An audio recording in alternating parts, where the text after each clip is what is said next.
EDO 2020. INEC don begin distribute sensitive and non-sensitive materials from different local government areas go different wards for Edo State.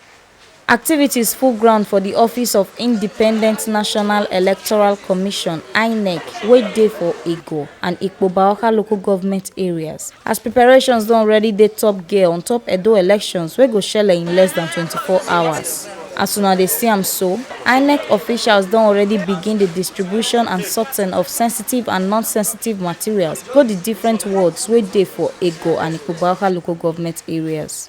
TMC TV crew carry waka enter Ego and Ikpobaoka local government areas, where INEC officials don already begin the distribution of sensitive and non-sensitive materials go the different wards wey dey for the local government areas. We follow some local government party agents talk as them talk on top how the distribution they go. I'm a APC agent for Ikpobaoka. Like yesterday, we go Central Bank, go carry all the materials come here. Materials wey they want use tomorrow for the election. So today now the consumer will come back when they come do the sorting. They want to bring one paper come out. Make we check whether it correct with what they bring from Central Bank. So that no paper go miss, no document go miss. And make all of us there. And all of us were there na different parties, their agents. All of us now gather for here. Now all those non-sensitive, they don't carry all those tables and they don't carry, but what they wait for now the sensitive ones.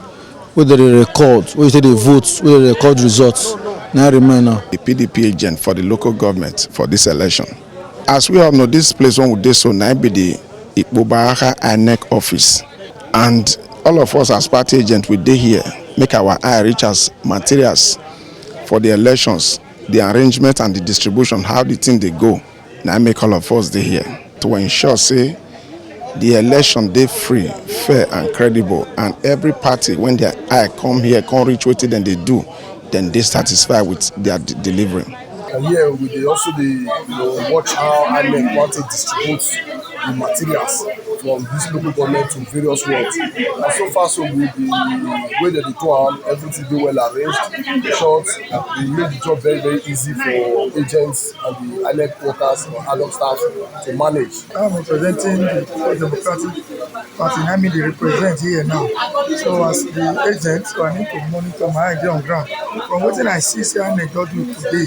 I think I rate them well. Fair, they try. 3. Yes. This one are the ogbonge informator wey carry come give una on top inside Edo today. On top say INEC don begin distribute sensitive and non-sensitive materials go different wards wey dey the local government areas for Edo State on top Edo gubernatorial elections wey go soon shele. Make una sabi say na TMC TV na im carry this ogbonge informate come give una. My name na Edo Edolei from Benin.